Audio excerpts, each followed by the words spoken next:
خاوتي خواتاتي bonsoir tout le monde اهلا وسهلا مرحبا بكم في لايف d'Algérie Part. J'espère راكم ملاح, j'espère راكم تشوفوا فينا, j'espère راكم تسمعوا فينا مليح. Est-ce que vous pouvez juste me confirmer يا جماعة si l'image et le son vous parviennent؟ إذا راكم تشوفوا فينا مليح, إذا راكم تسمعوا فينا مليح, مرحبا بكم في soirée d'Algérie Part وهزوا الفلاون. Une nouvelle soirée pour de nouveaux débats, pour de nouvelles analyses, de nouvelles révélations et des nouveaux dossiers sur l'actualité algérienne. Un très complexe dossier, malheureusement. Lyon, nous allons consacrer cette soirée à des informations un petit peu inquiétantes, mais qui relèvent un peu des manœuvres secrètes du Sirail algérien. مرحبا بكم يا جماعة, أهلا وسهلا, مرحبا بكم كاع كيما راكم. Si vous pouvez juste me confirmer si vous nous recevez très bien باش نقدروا نبداو. يعطيكم الصحة جماعة, numéro 5 sur 5. Merci tout le monde, merci beaucoup pour les messages d'hier qui nous sont parvenus. On a effectivement programmé une émission qui a été diffusée à l'heure du live. Malheureusement, pour des raisons indépendantes de notre volonté, on ne pouvait pas être présent avec vous en live hier. Ah, interrompu.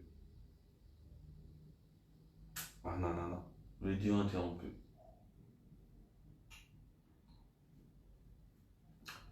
Rabdi Khouadati, il y a eu une petite coupure. Est-ce que vous pouvez me confirmer si la connexion est revenue? Alan Wassalan, encore une fois. S'il y a eu des coupures, priez de nous le dire. On attend juste quelques petites minutes. La belle est bzaf, mais comme on dit,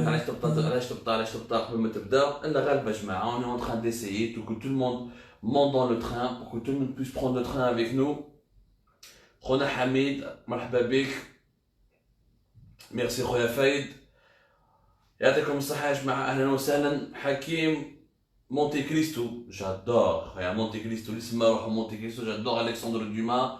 Il faudrait lire Monte Cristo, ya jma'a. Justement, en ce moment, l'Algérie, si Alexandre Dumas était vivant, il se serait certainement inspiré de l'actualité algérienne pour faire ses romans les plus délicieux. Marhaba bikum ya jma'a, ahlan wa sahlan à tous les amoureux de la littérature, qu'elle soit française, arabe, berbère ou universelle. Marhaba bikum, on ne parlera pas de culture malheureusement, on y reviendra un jour. La culture c'est aussi très important, c'est ce qui nous reste lorsqu'on a tout perdu. C'est très important la culture générale, il faut lire ya jma'a. Justement, nous allons parler d'un sujet important qui est fait Algérie Part. Nous avons fait des révélations importantes dans un article que nous avons intitulé Abdelaziz Jarrad, l'homme dangereux. Cet article a donné lieu à plusieurs interprétations, à plusieurs analyses, où plusieurs d'entre vous, j'ai vu quelques commentaires. Bon, vous savez, nous sommes totalement démocrates sur Algérie Part. Nous ne censurons aucun commentaire, mis à part les commentaires qui insultent, qui appellent au racisme, les appels à la haine raciale, les appels à la division, vraiment l'extrémisme, le fanatisme, les appels au meurtre. Donc naturellement, on n'acceptera jamais de les conserver. Et nous sommes un média, nous ne sommes pas un média poubelle. Nous sommes très démocrates, les critiques qui sont formulées, même de manière violente, nous les acceptons. Certains n'ont pas compris cet article, d'autres ont été très intelligents, ils ont compris les révélations que nous avons apportées dans cet article, et je pense qu'une mise au point s'impose. Une mise au point, plus peut-être pour ceux et celles qui n'ont pas lu cet article, ils auront l'occasion de comprendre de quoi il s'agit. Je vois, d'abord, nous ne sommes pas un parti politique. Algérie Part, nous sommes un média libre et engagé. Un média engagé, un média qui dérange, qui accepte de déranger, qui se revendique comme étant un média qui dérange, qui franchit les lignes rouges qui ont été fixées et qui sont continuellement fixées par le pouvoir en place. Nous n'acceptons pas les lignes rouges que le pouvoir algérien est en train de mettre en place. Nous les accepterons jamais. C'est ça ce que ça veut dire un média libre. Un média libre, c'est un média qui n'a pas aucune censure, qui n'est soumis à aucune censure, ni à aucune autocensure. Nous traitons de tous les sujets, de tous les intérêts. Voilà notre définition. Engagé, ça veut dire nous privilégions les sujets d'intérêt public. Les sujets qui ont un intérêt public, ça veut dire les sujets qui ont un impact direct sur le quotidien des Algériens. Les sujets d'intérêt public, c'est des sujets qui ne relèvent pas du sensationnalisme, du buzz. On ne cherche pas la culture du clic. Ce que nous cherchons, c'est vraiment les révélations qui expliqueront à nos concitoyens et nos concitoyennes, c'est-à-dire aux Algériens et aux Algériennes et aux étrangers qui s'intéressent à l'Algérie.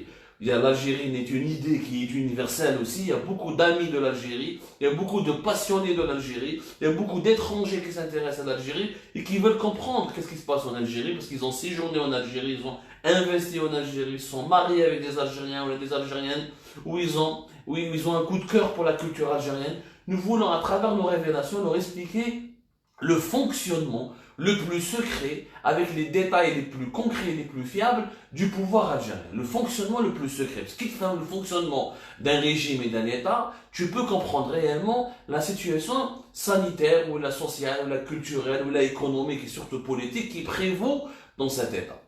Ou là, dans ce pays-là, ou là, au sein de cet État. Pour être plus exact, plus précis. C'est pour vous dire que c'est important pour nous que vous compreniez, là, on n'est pas dans l'opposition. Là, nous sommes dans l'information.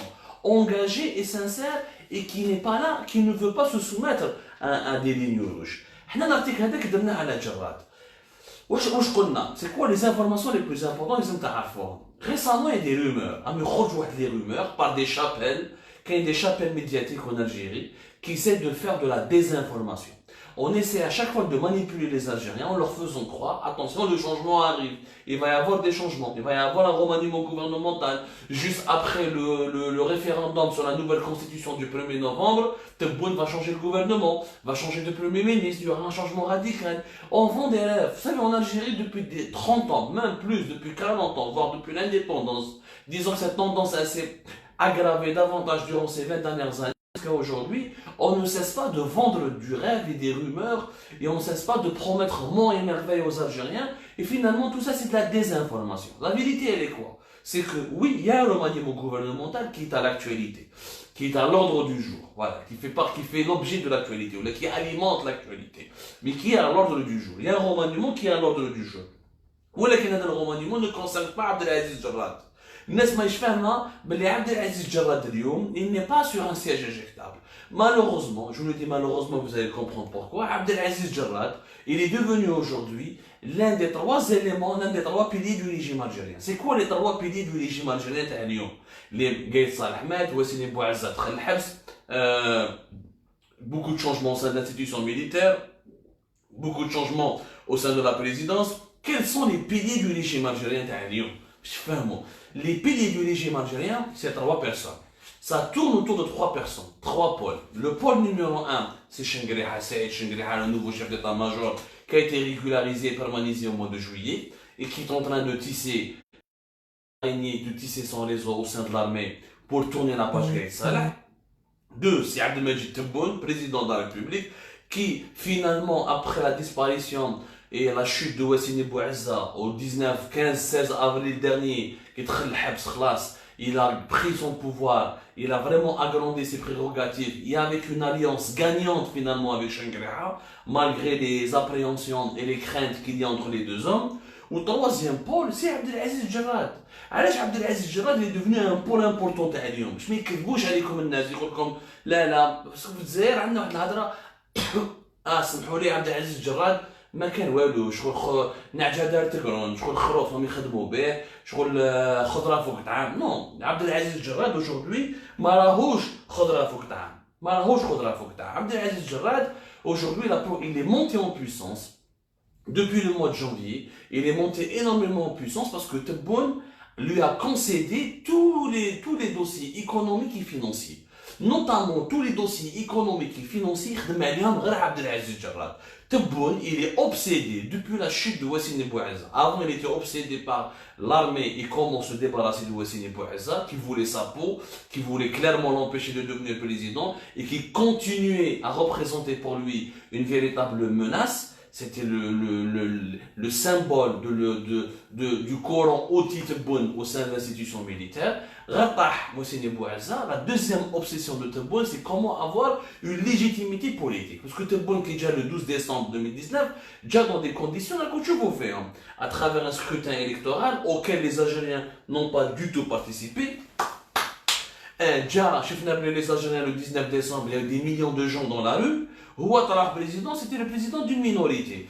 Dans le projet de la nouvelle constitution, justement, le projet de la nouvelle constitution, pourquoi Tebboune y tient énormément à ce projet d'une nouvelle constitution? Parce qu'il sait très bien, ça sera le chèque en blanc que la population algérienne va lui donner. Ça sera le seul geste, ce sera la seule option qui lui permettra de prouver à la scène internationale qu'il a des partisans, qu'il a réellement une part de crédibilité, qu'il a une légitimité, ce sera le bouclier de sa légitimité. C'est pour ça la nouvelle constitution, on met bien à 100%. Tebboune est totalement déconnecté des dossiers économiques et financiers. Il y aura les conseils des ministres, mais le suivi des dossiers, les applications, la proposition de travaille pas là-dessus. الواحد دستور جديد المؤسسه العسكريه مش تدنا ليه وما دلوش تهديد la constitution militaire ne se retombe pas contre lui et qu'elle ne le destitue pas et qu'il puisse contrôler le front interne, contrôler le Hirak à travers une nouvelle constitution, il puisse s'offrir une légitimité politique, une crédibilité sur la scène internationale pour qu'il puisse continuer à diriger le pays et terminer son mandat sans trop de dégâts politiques. هذا le projet sur lequel travaille Tebboune. عبد العزيز الجراد خلاو له الحكومه، خلاو له كاع les dossiers les plus stratégiques du pays راهم في يد عبد العزيز الجراد. هذه الملاحظه الاولى, c'est la première remarque que vous devez comprendre. Maintenant, les gens qui disent que c'est vrai que Djerad au début ne comptait pas, mais depuis la disparition de Wassine Bouazza, il compte. Pourquoi il compte? Le gouvernement actuellement, le gouvernement qui dirige en ce moment en Algérie, Tebboune مخير فيهم حتى واحد باش نتفاهموا منيح باللي تبون ما لتهاش من باب الحكومه تامو السيد يخمم كيفاش يجيب الشرعيه السياسيه، كيفاش يجيب المصداقيه السياسيه، كيفاش كيفاش يقدر يعني يحكم كرئيس، tellement il travaille pour un seul objectif, s'imposer comme président parce qu'il a été mal élu, parce qu'il a été très mal élu. Donc la composition du gouvernement, il ne s'est même pas mêlé. Il ne s'est même pas concentré sur la composition du gouvernement. Je vous explique. Du 4 janvier 2020, vous savez qu'en Algérie, la composition du gouvernement du 4 janvier 2020, elle était prête dès le mois de décembre. Ils n'ont même pas attendu l'élection d'un nouveau président. Ammar Belhimer, Yassine Ouadid, Mohamed Arkab, il y a plusieurs ministres qui étaient nommés, Hadid Ahmed Khalidi, etc.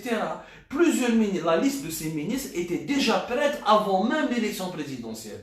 Pourquoi? Parce que c'est Wassine Bouazza, que le cerveau politique du régime de Gaye Salah, qui s'est chargé à l'époque de confectionner le gouvernement du futur président. Parce que le futur président du Gaye Salah devait travailler pour Gaye Salah. Le véritable président, ça devait être Gaye Salah. لو كان جاي صالح مازالو حي وما ماتش، لو كان هو الرئيس الحقيقي تاع الجيري تبون وخدام عنده يقلقوا ينحيه يحطوه في الحبس، يرميه الحبس البليده ويجيب واحد اخر.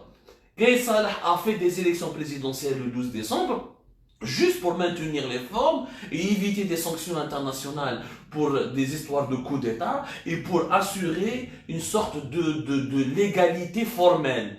Une égalité formelle pour éviter des ennuis avec la communauté internationale. Mais le président de la République du 12 décembre 2019 est un salarié employé chez Gaye Salah. Gaye Salah qui met صرا واش صرا شنقريحه دار على الكونت تاع Gaye Salah وبداو ينقوا فيهم jusqu'au mois de juillet. يعني les 6 premières années de 2020 c'était l'opération anti-gay, l'opération de dégaïdisation, on appelle ça la dégaïdisation. Yani comment le nettoyage, le démantèlement du clan de Gaye Salah. L'Algérie n'a vécu que pour ça. C'est pour ça que l'Algérie a mal géré la crise sanitaire, elle a mal géré la transition économique, elle a mal géré les propositions la construction d'une nouvelle alternative politique et économique ou la financière pour résister à la crise sanitaire du coronavirus Covid-19.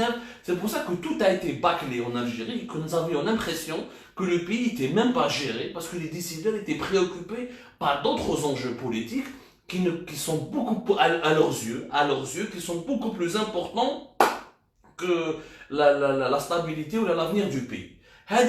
Deuxièmement, le حكومة تاع janvier 4 janvier 2020 ما خير والو تبون صح له بوست واحد في لي مينيستير ريغاليان. على بالكم دون ان غوفرنمون نوز افون دي مينيستير ريغاليان. وشنو هما لي مينيستير ريغاليان؟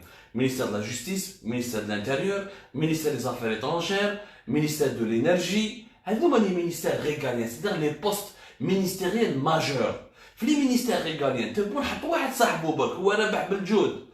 هذا ربح بالجود سي المينيستر دو لانتيريور، مي سابيل ربح بالجود. ما كاين حتى واحد اللي يخيروا تبون الاخرين كاع ما يعرفهمش براتيكمون. ولقاهم واجدين، لقى ليستا واجده، لقى باللي لي سيرفيس اللي كان حاكمهم كومون يسابيل وسيم بوعزه، لا دي جي اس سي، لا ديريكسيون جينيرال la direction générale du renseignement, la direction générale de la sécurité intérieure, qui était la principale branche du DRS, وين وسيم بوعزه ولا فيها يعني كي طلع فيها il a dominé le pays d'avril 2019 jusqu'à avril 2020 en devenant le seul homme fort, le seul décideur de la DGSI, en monopolisant tous les pouvoirs des services. Réellement, c'était le patron des services. Même celui de renseignement extérieur ou le renseignement technique, les deux autres branches du DRS ont été choisis, ont été sélectionnés par Wassini Bouazza. كانوا خدامين عند وسيم بوعزه، يعني وسيم بوعزه هو اللي جابهم، هو اللي خيرهم، هو اللي حطهم، باش نفهموا مليح. مانتنون شوف واش صرا ثاني، سي كو رابح تبون ما فيهاش بالحكومه. جا جراد حطه هو وزير اول، قالوا له جيب بريمي مينيستيرك. وسيم بوعزه قبل انه تبون يجيب وزير بريمي مينيستير، جابوا عبد العزيز جراد جابوا تبون صاحبه، ولكن جراد كيف تبون جاب في ministère de l'Intérieur سي ربح بالجود. Les autres ministères régaliens ont été déjà choisis par Wassini Bouazza. L'extérieur c'était les affaires étrangères, c'était Sabri Boukadoum, celui qui était déjà dans le gouvernement de Bedoui, et c'est l'armée Wassini Bouazza qui l'a imposé. La justice, Belkacem Zarmati, malgré qu'il Tebboune ou Mitfahmch ma Tebboune, ils l'ont gardé parce que c'est l'armée Wassini Bouazza qui ont voulu qu'il soit gardé. Ou l'énergie, Khalou Mohamed Arkab, parce que si Wassini Bouazza et l'institution militaire qui a voulu qu'il soit gardé, je parle de l'institution militaire héritée du règne de l'époque de Gaïsar. Je ne parle pas de l'institution militaire d'aujourd'hui. Le ministère des Finances, j'ai Abdelrahman Rawia, un ancien. Les Tebbouni يعرفوا ووسيم بوعزة يعرفوا شو تقاسموها. والانتيريور خلوها التبون هو ربح بالجود. ها واش صرا؟ هذه هي الحكايه. من بعد جراد كي جا بريمي مينيس راح جاب شويه صحابو فاروق شيالي راح يضربوا بوبليك، راح جاب هذاك لطفي بن محمد ونحكوا عليه. Il a ramené quelques petits cadres, mais la majorité du gouvernement, la majorité des postes ministériels étaient déjà pourvus et prévus et pourvus et remplis, les cases étaient déjà remplies par Wassini Bouazza et une partie de l'armée.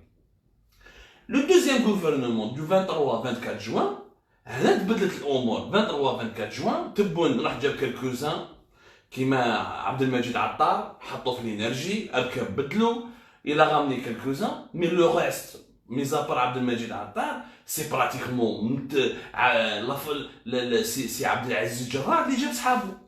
هاني الزهر هاني تاع ترونسبور صاحبه، tous ceux qui sont rentrés صحابه. اللي هو جاره في دار ابراهيم، جار عبد العزيز جراد وصاحبه في دار، يسكنوا في دار ابراهيم، بين دار ابراهيم وشراقه، في الطريق تاع شراقه، سلاغوت كيما دو دار ابراهيم وشراقه. طلعوا في الكراد، طلعوا دو مينيستر ديليغي، عطالو مينيستر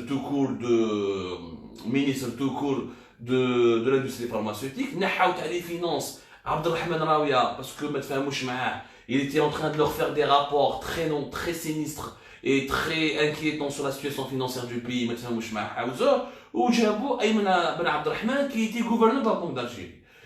À partir du 23-24 juin, c'est Djerrad qui était qui est devenu en tout cas le véritable maître à bord du gouvernement.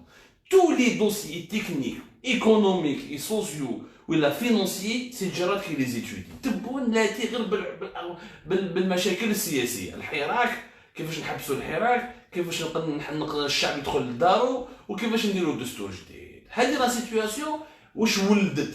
Qu'est-ce qu'elle a enfanté cette situation? Qu'est-ce qu'elle a suscité? Elle a suscité des dérapages inédits. Pourquoi? Parce que Abdelaziz Djerrad, il a profité de la situation. Il s'est senti tout puissant. Il s'est senti indispensable. Donc, il خدم بالكلانيزم والنيبوتيزم والفافوريتيزم. يخدم الكلون تاعو، جراد ولا يدير في الكلون تاعو. الازهر هاني تاع الترونسبور جابو باسكو يعرفوا ويتعرفوا وحطوا في الترونسبور دي دوسيي نوار في لا جوستيس فرونسيز، في لافير en Algérie, في لا جوستيس الجيريان، في les investissements تاعو دوتو à l'étranger, les biens immobiliers acquis dans des opaques de manière illégale à l'étranger. Nous avons sur Algérie partout dit, tout révélé, tout indiqué, les documents que c'est pas la peine de revenir. Sur le Sahara, vous n'avez qu'à relire Algérie. Zid, Del Clontero, PDG Tassounadra, tout fait Haka. C'est vrai, il a été nommé Khbel Jarrad, c'est Al-Kab qui l'a nommé. Hagda, février, c'est Al-Kab, c'est pas lui. Bon, il était là depuis janvier. Mais Jarrad, qu'est-ce qu'il a fait? Directement, par la belle Al-Kab n'était pas son ministre, c'était le ministre de Wassini Bouassa, ou il a يخدمها directement مع توفيق حكار. توفيق حكار خنشلي وخونا جراد من خنشله. Malheureusement, c'est comme ça en Algérie. Parce que quand nous avons expliqué ça dans notre article, vous faites du régionalisme. Non, au contraire, nous dénonçons une dérive régionaliste. Nous dénonçons du tribalisme. جراد باش يخدم، جراد بولاد بلادو، الناس اللي من خنشله كيما هو، ولا صحابو اللي يعرفهم. توفيق حكار دار معاها راكور، دار معاها راكور ولا يخدم معاه. Sonatrach, le ministre de l'énergie, Abdelmajid Attar, il ne peut même pas décider. Tous les hackers, il adresse ses rapports au Premier ministre avant de les adresser au ministre de l'énergie. Même au sein du ministère de l'énergie, il y a des cadres, les hackers de Warham contre Attar, il les a manipulés contre le ministre de l'énergie, Abdelmajid Attar, ou Qalhom, Tebou Jarrad, vous êtes nommé par décret présidentiel qui met le SG, qui met plusieurs cadres, c'est pas Attar ne pourra jamais vous protéger, ni ne pourra vous enlever le choumaana. Dès un clan, les hydrocarbures, dès un clan, ben hackers ou Jarrad, tous les marchés, tous les projets, toutes les décisions, tous les rapports sont faits, ben hackers ou Jarrad, si ensuite il transmet l'information, comme il veut, avec la sauce qu'il veut, il met la sauce et l'accompagnement qu'il veut, il la donne à Terbonne, ou il rentre fait Terbonne. La preuve, l'importation des carburants. L'importation du carburant, soi-disant, à partir de 2021, on ne pourra plus jamais importer. Le 30 mercredi, le patron de l'autorité de régulation des hydrocarbures, l'ARH, il a Rachid Nadir, l'ancien patron de Naftal, qui connaît bien les carburants, que l'homme, ce n'est pas possible. Nous avons importé en 2019 pratiquement 980 millions de dollars et nous n'avons pas encore de nouvelles raffineries. Les nouvelles raffineries que l'Algérie veut construire ne seront pas prêtes avant 2024 et 2025. Il va nous manquer chaque année 1 million de tonnes de carburant qu'il faudra importer. بصح جراد وحكار واش داروا؟ ترافيكاو لي رابور، ترافيكاو لي زانفورماسيون، قالوا له لا ما تقلقش روحك، لا رافينري دالجي ولا رافينري تاع سكيك داو اكسيتيرا وتاع ارزو نقدروا بها ابارت دو 2021 اون فا بلو جامي امبورتي لي كاربورون. ارماو تبون على راسو، راح تبون il a annoncé ça directement à la télévision devant les Algériens où il s'est engagé à ce qu'il n'y ait plus jamais ou il n'y ait plus d'importation du carburant pendant l'année 2021. Alors que les rapports sont faux. Rachid Nadir, il a bien expliqué. Il a bien expliqué qu'il n'était pas possible de continuer de ne pas importer. Parce qu'il faudrait bien que ce carburant, il provienne de quelque part. Si on ne le fabrique pas, on est obligé d'aller les importer. Ça, ce n'est qu'un dossier. Les marchés, les contrats qui sont en train de se négocier, des compagnies russes, des compagnies américaines, des compagnies indiennes, tous, nous avons tout dit sur Algérie Park. Nous avons été les premiers à écrire attention à l'axe Jarrad Hakkar dans le secteur des hydrocarbures. Nous avons raconté que Jarrad ou Hakkar manipule le gouvernement, manipule la présidence, manigance. Il dégomme les cadres qui les dérangent, qui sont des cadres incompétents. Ou des gens qui sont tous pratiquement originaires de Oum el-Bouakhi ou de Khanchla, ils sont tous compétents. Ce qui m'a remarqué, mais il y a un secteur des hydrocarbures. Le business, l'économie, le commerce, Jarrad ما يعرفهمش يا جماعة. عبد العزيز جراد c'est un produit de la bureaucratie. سيد قرا واش يقرا؟ قرا دار دكتوراه هنا en France, mais قرا sciences politiques à Alger. Il a étudié sciences politiques à l'université d'Alger ou dans un doctorat à l'université de Paris-Nanterre. Il a fait l'ENA, l'école nationale d'administration, il a dirigé l'ENA, aucun membre du comité central du FLN. membre du comité central du FLN, bureaucrate algérien. Et la puissance politique à Alger, c'est le fruit de l'idéologie dominante au sein du régime algérien. Le mec, Abdelaziz Jarrad, n'a jamais créé l'entreprise, ne sait pas ce que c'est que gérer une entreprise, n'a jamais travaillé sur les dossiers d'investissement, n'a jamais travaillé sur les questions énergétiques, n'a jamais travaillé sur les dossiers stratégiques de l'industrie ou de l'investissement ou sur la stratégie économique ou sur la stratégie du business que le pays devrait adopter. Il n'a jamais travaillé sur ces dossiers-là. Quel hakem lena, une école d'énarques, l'école qui forme les chefs de daïra et les directeurs centraux, ou la science politique, ou qu'elle خدام في الفنان وكان تبع وكان معاه بن فليس في 2004 ملي كي تبع بن فليس في 2004 انت رماو له الماء ils l'ont écarté جا donc بالعقليه تاع la vengeance يلي نتوما je crois qu'il veut se venger ce mec c'est pour ça qu'il est dangereux il veut se venger il n'est pas là pour travailler pour l'intérêt général pour le développement du pays pour la stabilité du pays يلي رميتو لي الماء وحكرتوني في 2004 parce que مشيت مع بن فليس je vais me venger aujourd'hui et sa vengeance quelle forme elle prend? Elle prend les formes suivantes. Des nominations sur des bases de critères régionalistes, sur des bases de critères claniques et sur des bases de critères amicaux, favoritisme. L'actuel ministre de l'industrie pharmaceutique, Lotfi Ben Bahmed, قلت لكم باللي كان جارو في دار إبراهيم. بين دار إبراهيم وشراكة ويتعرفوا depuis des années. طلع جابوا ministre délégué chargé de l'industrie pharmaceutique. ما يتفاهمش مع le ministre de la santé عبد الرحمن بن بوزيد. عبد الرحمن بن بوزيد ministre de la santé. ولطفي بن محمد كانوا guerre من janvier jusqu'à juin. ما يتفاهموش. سي باسكو على لطفي بن محمد c'est un pharmacien commerçant. pharmacien كانت عنده سكالا فارما. عنده un magasin de pharmacie في سكالا في البيار. Il connaît le commerce, il connaît ce que c'est qu'une officine, mais il n'a rien à voir avec la gestion, la gouvernance des questions sanitaires.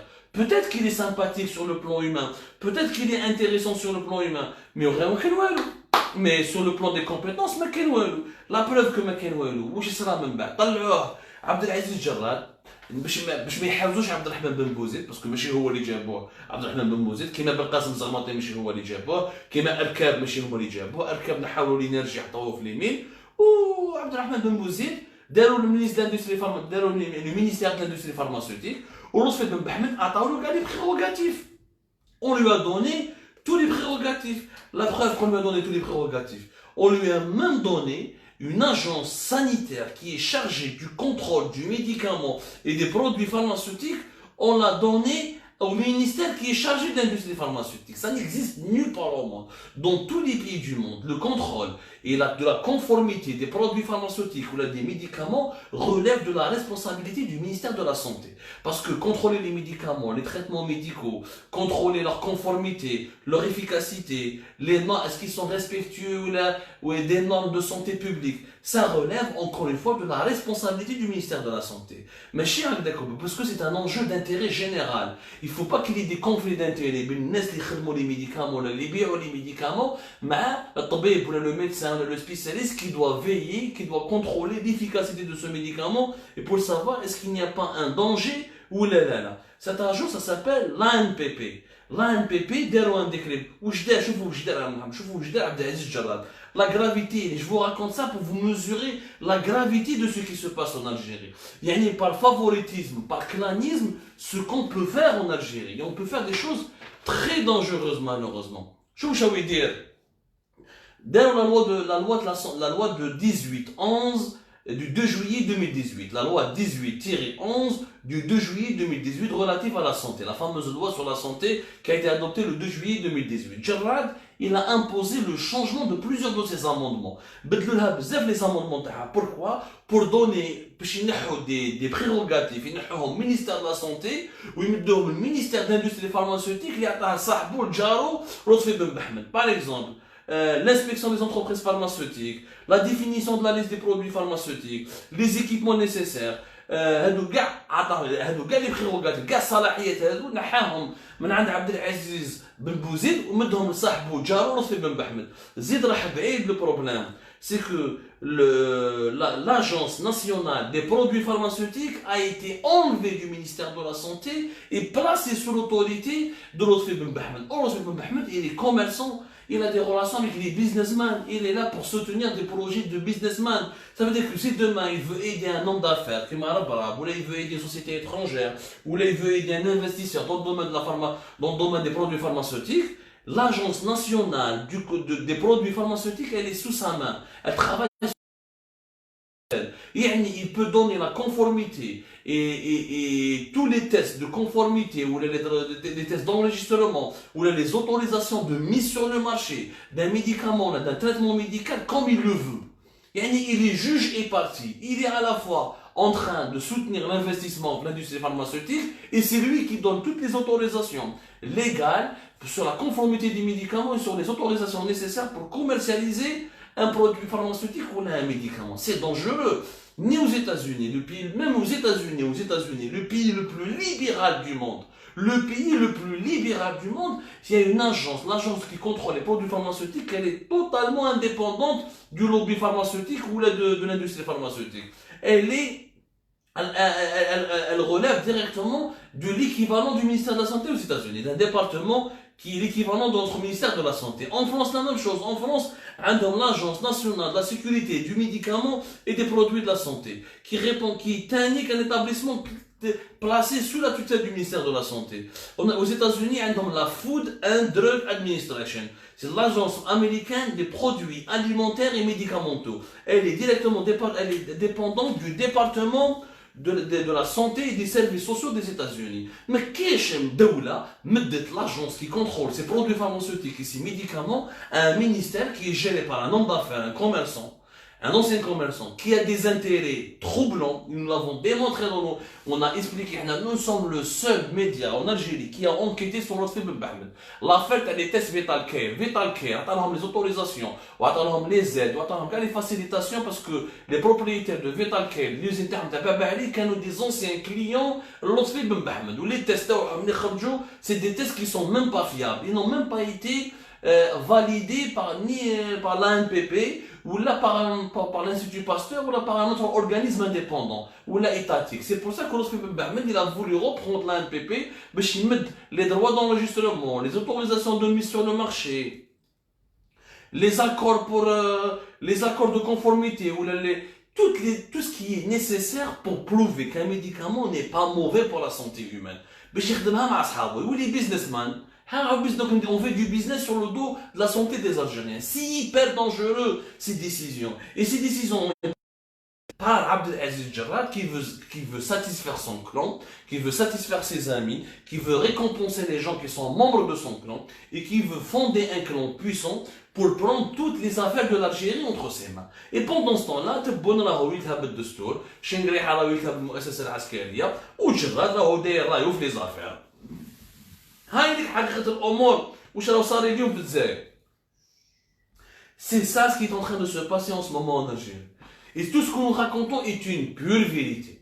Et c'est cette situation contenue telle qu'elle est, nous allons avoir des conflits d'intérêts, nous allons avoir des scandales de corruption, nous allons avoir des scandales de favoritisme, nous allons avoir avec des conséquences encore plus dramatiques que les scandales qu'on a connus à l'époque de Bouteflika. Parce que à l'époque de Bouteflika, il y avait un seul maître à bord, c'était Bouteflika. Il y avait Gaïd Saleh, Hakim Lami, Bouteflika, Hakim Koulish. Maintenant, nous avons un premier ministre qui est totalement incontrôlable. Son président ne s'occupe pas assez de lui, ne le surveille pas assez, il ne prend pas le temps nécessaire, ni les précautions nécessaires pour le contrôler et le vérifier, tous les doutes vérifier. Il y a toutes les annonces ou toutes les informations que lui communique son premier ministre. Nous avons un chef d'état-major qui est récemment installé, qui a été pendant 6 mois provisoirement, il était provisoire, il n'était même pas permanent, il était intérimaire. C'est du jamais vu dans l'histoire militaire algérienne, ni l'histoire dans beaucoup de pays à travers le monde. Je parle des véritables pays, des pays constitués, mais chez des pays fantoches, des républiques bananières qui n'existent que virtuellement et qui ont disparu après dans l'histoire. Et nous avons un président ensuite qui راكم تشوفوا داخل عليه غير يحوس على الشرعيه تاعو. اليوم لو كان الوضع هذا يبقى كما راهو راح نروحوا بعيد في مشاكل كبيره، في مشاكل تكون اكبر من مشاكل وقت بوتفليقه. اكبر وعلاش؟ باسكو اليوم عندنا une crise financière inédite اللي ما كانش كاينه في وقت بوتفليقه. Il n'y avait pas le coronavirus Covid-19 qui a provoqué une crise financière mondiale dont on ne sait même pas quand est-ce qu'elle va se terminer. On ne sait même pas quand est-ce que la crise sanitaire du Covid-19 va se terminer. Elle est en train de s'aggraver dans les pays européens. L'Algérie, on est bien on a fait le khorchef. Oui, la maladie est en recul, alors que nous avons bien vu qu'à travers le scandale de l'avion d'Air Algérie qui a été renvoyé de Chine à cause de la contamination avérée des membres de son équipage, que l'Algérie est encore un foyer actif du coronavirus Covid-19. C'est que les nouvelles données mondiales, les foyers de tension qui sont au niveau de nos frontières, la crise économique et financière qui va s'aggraver et qui va se transformer en faillite économique et financière, risque maintenant le pays dans une situation beaucoup plus compliquée que celle de 2014, de 2013, de 2012, de 2010. Malheureusement, les équilibres sont très fragiles.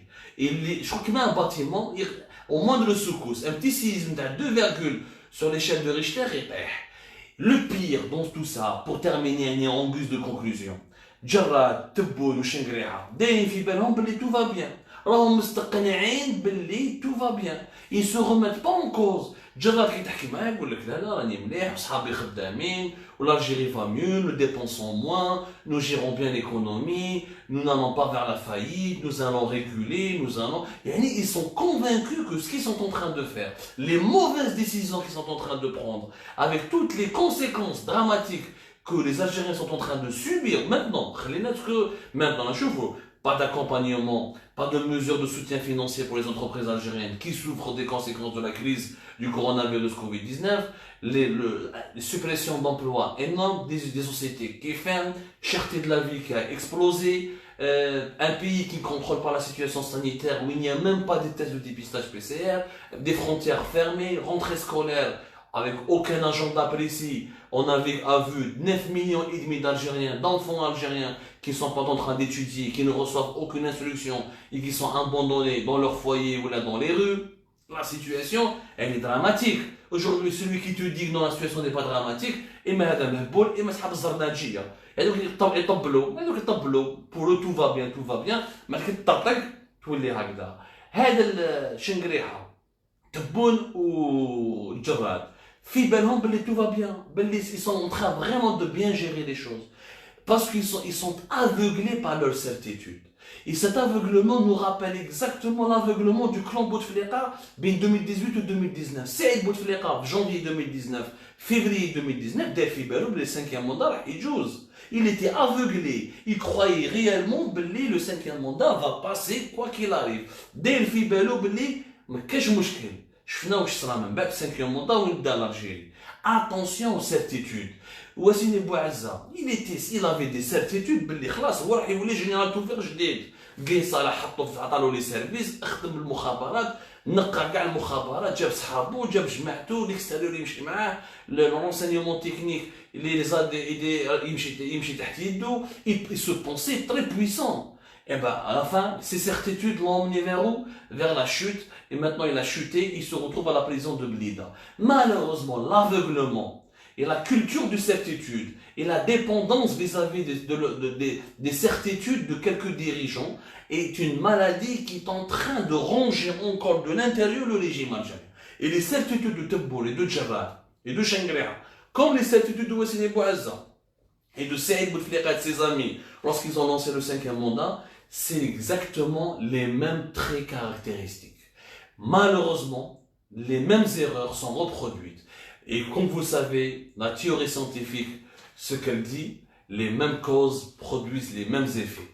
Tant que cette maladie-là, les certitudes des dirigeants algériens, elle est encore là en place, elle est en train toujours de ronger les dirigeants algériens, nous risquons d'être dans l'instabilité la plus chronique et nous risquons des problèmes économiques et financiers dont les conséquences seront difficilement réparables à partir de 2021 et 2022.